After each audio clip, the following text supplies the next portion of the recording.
एक बार मृगदु ऋषि ने शिव की तपस्या करके पुत्र का वरदान मांगा।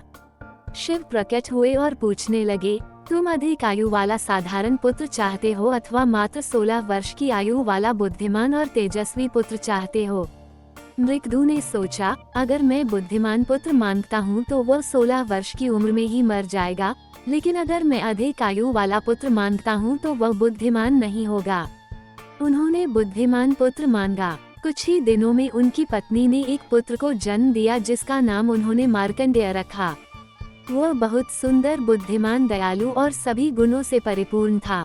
जब मार्कंडेय 16 वर्ष का होने वाला था तो उसके माता पिता ने उसे उसकी मृत्यु की बात बता दी।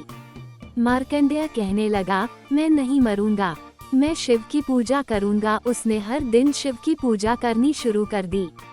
उसके 16वें जन्मदिन पर यमराज उसे लेने आ पहुँचे। मार्कंडेय ने उनसे कहा, मुझे अपनी पूजा समाप्त कर लेने दो। फिर यम नाराज हो गए और उन्होंने उसके ऊपर यम पाश फेंक दिया। तभी शिव प्रकट हो गए और उन्होंने यम को यमलोक लौट जाने का आदेश दे दिया और बोले, वापस पृथ्वी पर मत आना।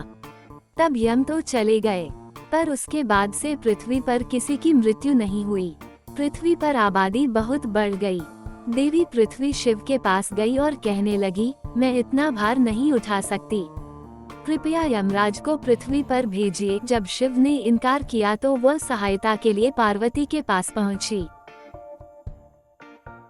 पार्वती ने भी शिव से अनुरोध किया तो शिव बोले, यमराज ने मेरे भक्तों का अपमान किया था। पार्वती ने कहा, किंतु आपने ही तो कहा था कि मार्कंडेय 16 वर्ष से अधिक नहीं जिएगा, इसीलिए यमराज उसे लेने गए थे। शिव निरुत्तर हो गए। इस पर पार्वती बोली, शायद आपका आशय होगा कि मार्कंडेय सदैव 16 बरस का रहेगा। इसी बात को यमराज समझ नहीं पाए होंगे।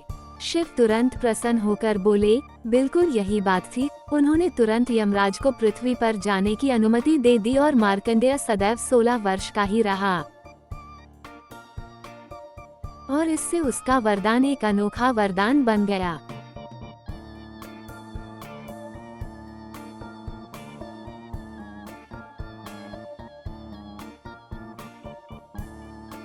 ऐसी ही धार्मिक और रोमांचक कथा और कहानी के लिए कृपया चैनल को सब्सक्राइब करिए और बेल आइकॉन को जरूर दबा दीजिए। धन्यवाद।